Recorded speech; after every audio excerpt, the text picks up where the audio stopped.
এ বিশ্বে এমন কিছু বন আছে যেগুলো এতটাই গভীর যে কেউ একবার ঢুকলে আর সহজেই বের হতে পারে না।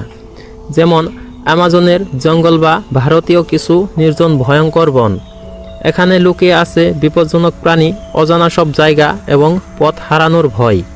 ভারতের হিমালয় পর্বত পৃথিবীর অন্যতম রহস্যময় ও বিপজ্জনক অঞ্চল। এখানে এমন কিছু জায়গা আছে যেখানে একবার পা দিলে মানুষ আর ফিরে আসতে পারে না। গাছের ছায়া, কুয়াশার আড়ালে অজানা লুকানো বিপদ, এই সব মিলে বনগুলোকে ভয়ঙ্কর করে তোলে। আজ আমরা সেই নির্জন বনগুলো দেখব এবং কি অনুভব করব, যেখানে অনেক সাহসী অভিযাত্রীরাও হারিয়ে গেছে, তাদের আর খুঁজেও পাওয়া যায় নাই। কিভাবে হারালো তারা, কোথায় গেল, এই সব মিলিয়ে আজও রহস্যে ঘেরা কৌতূহল এই বন। ভারতের হিমালয়ের এই বনাঞ্চলগুলো এতটা গভীর যে যেখানে দিনের সূর্যের আলো ঠিকঠাক পৌঁছায় না। গাছগাছলা এত ঘন যে পথ হারানোই আপনার জন্য স্বাভাবিক কারণ। এখনকার স্থানীয় লোকেরা বলে এখানে একবার ঢুকলে পথ দেখার ক্ষমতা হারিয়ে যায়। এই বনগুলোতে রয়েছে ভয়ঙ্কর সব বিপদ, লুকিয়ে থাকা পাহাড়ি পশু যেমন শিয়াল, হিমালয় অচেনা হিংস্র প্রাণী এবং কি স্নো লিওপার্ড, অপ্রত্যাশিত গর্ত, নদীর স্রোত, ধসের ঝুঁকি, উঁচু সরু পথ যেখান থেকে পা পিছলে পড়ে গেলে মৃত্যু আপনার জন্য অনিবার্য। বড় আকারের গর্ত যা দেখলে মনে হয় যে এই গর্তের ভিতরে ভূতের রাজত্ব আজও চলছে। ঘন কুয়াশার কারণে পথ চেনা যায় না। অভিযানকারীরাও ভুল পথে হেঁটে যাচ্ছে, কুয়াশার মধ্যে নিখোঁজ হচ্ছে।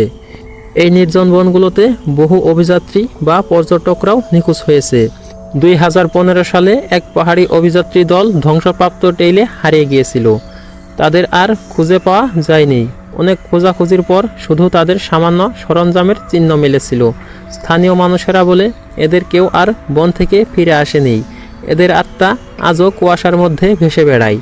এই বনকে স্থানীয় হারানো বন বা লস্ট ফরেস্ট অফ হিমালয়া নামে ডাকেন, যা ভয়ঙ্কর একটা দৃশ্য। শীতের সময় হিমালয়ের এই বনগুলোতে তাপমাত্রা হঠাৎ নেমে যায়। বরফ, হিমবাহ সবই মানুষের জন্য মারাত্মক হয়ে ওঠে। নিখোঁজ হওয়া মানুষের মাঝে কেউ কেউ ঠিকঠাক বা সঠিক পথ খুঁজে পায়নি।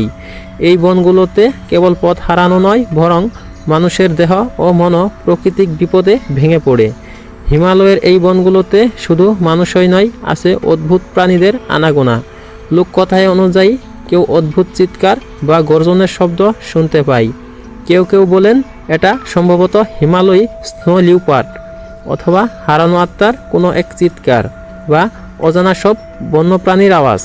মানুষের সাহস ও কৌতূহলই তাদের বনভূমিতে ঢুকিয়ে দেয়, যা বিপদের প্রতীক। কিন্তু কুয়াশা ও নির্জনতা তাদের থামায়। হিমালয়ে এই বনগুলোতে পথ হারানো মানুষের মৃত্যুর ঝুঁকি ছায়া। এখানে কোনো পথচিহ্ন নেই, অনেক প্রাকৃতিক বিপদও আছে, অজানা প্রাণী ও অদ্ভুত পরিবেশ। তাই একবার প্রবেশ করলে মানুষ সহজেই ফিরে আসতে পারে না। লোককথায় বলেছে, যারা হারিয়ে গেছে তাদের আত্মা এখনও বন ঘেরা পাহাড়ে ঘুরে বেড়ায়। যদি আপনি এই বনগুলোতে যাওয়ার চিন্তা করেন, তা থেকে আগেই সাবধান। ভালো প্রস্তুতি ছাড়া প্রবেশ করা মানেই বিপদের প্রতীক। এই বনগুলোতে কেবল রোমাঞ্চ নয়, প্রকৃতির চ্যালেঞ্জও হয়ে উঠেছে। পৃথিবীর সবচেয়ে বিপজ্জনক ও রহস্যময় স্থানগুলোর মধ্যে আরেকটা স্থান হলো আফ্রিকার আমাজন জঙ্গল। আপনারা হয়তো অনেকেই জানেন, একবার কেউ ঢুকলে পথ হারানো ছাড়া আর উপায় নেই। ভয়ঙ্কর পানি এবং অজানা গাছপালা সব কিছুই তাকে টেনে নিয়ে যায় এই অন্ধকারের গভীরে, যেখানে যুগের পর যুগ ধরে সাহসী মানুষও হারিয়ে গেছে। অ্যামাজন জঙ্গল পৃথিবীর সবচেয়ে বড় রেইন ফরেস্ট, কিন্তু এর মধ্যে লুকিয়ে আছে ভয়ানক বিপদ। প্রতিটি গাছের নিচে লুকানো আছে বিষাক্ত সাপ, গাছ কাটার ঝোপঝাড় এবং অজানা প্রাণী। নদী ও ঝর্ণা কখনো শান্ত, কখনো বা প্রবলভাবে ঝুঁকিপূর্ণ হয়ে ওঠে।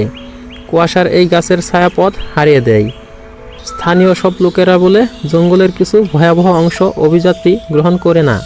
একবার ঢুকলে ফিরে আসা অসম্ভব। বছরের পর বছর ধরে বহু অভিযাত্রী অ্যামাজনে নিখোঁজ হয়েছে। কেউ সোনার শহর খোঁজ করতে গিয়ে হারিয়ে গিয়েছিল, কেউ বা আবার অজানা জীব বৈচিত্র্য নিয়ে গবেষণা করতে গিয়ে কেউই পুরোই ফিরে আসেনি। 1930 সালে এক গবেষক অভিযাত্রী দল যারা সাপ ও বিষাক্ত প্রাণী খোঁজ করতে গিয়ে নিখোঁজ হয়। এই জঙ্গলের অন্ধকারে হারিয়ে যাওয়াটাই স্বাভাবিক, কারণ হিংস্র প্রাণীদের সাথে লড়াই করে যাওয়া মানুষের কাছে সম্ভব না। অ্যামাজন শুধু গাছের জন্য ভয়ঙ্কর নয়, এখানে লুকিয়ে আছে বিশ্বের সবচেয়ে বিপজ্জনক প্রাণী, যা অ্যামাজন জঙ্গল ছাড়া পৃথিবীতে আর কোথাও দেখতে পাওয়া যায় না এদের। বনের বাঘ বা অজানা বড় সাপের কথা স্থানীয়রা বলে। অ্যামাজনের কিছু স্থান অদ্ভুতভাবে মানুষের উপস্থিতি গ্রহণ করে না। নদীর অদ্ভুত বাঁকা জায়গা যেখানে কোনো মানুষ পথ খুঁজে পায় না। রাতের সময় জঙ্গলের মধ্যে এমন আওয়াজ শোনা যায় যা প্রাণীও নয়, মানুষের শব্দের মতোও না। কিছু স্থানীয়রা ভয়ঙ্কর আত্মার স্থান বলে ডাকেন। অভিযাত্রী পথ হারাচ্ছে, কুয়াশার মধ্যে নিখোঁজ হচ্ছে। অ্যামাজন শুধু রহস্যময় নয়, বরং মানুষের জন্য চ্যালেঞ্জ। মানুষের অযত্ন এবং প্রস্তুতি জঙ্গলের পরিবেশ মানুষের সাথে যুদ্ধ করে গবেষক বা অভিযাত্রী যেই হোক না কেন, যারা জঙ্গলের ক্ষতিকারক পরিবেশে ধ্বংসপ্রাপ্ত হয়েছে। অ্যামাজনের স্থানীয় পিগমি যাত্রীরা বলে যে জঙ্গলের কিছু অংশে প্রবেশ করলে আত্মা হারিয়ে যায় এবং কি তারাও প্রবেশ করতে ভয় পায়। তাদের গল্প ও গান আমাদের মনে করিয়ে দেয় যে প্রকৃতির মধ্যে সীমারেখা আছে। সাহসী হলেও জঙ্গলের নিয়ম অমান্য করা যায় না। অ্যামাজন জঙ্গল শুধু সৌন্দর্য নয়, বরং রহস্যময় ও বিপজ্জনক একটি জায়গা। একবার যারা প্রবেশ করেছে তারা অবশ্যই আর ফিরে আসেনি। এই কাহিনী থেকে আমরা জানতে পারলাম প্রকৃতি আমাদেরকে শেখায় সাহসী হওয়ার যথেষ্ট নয়, সাবধানও হতে হয়।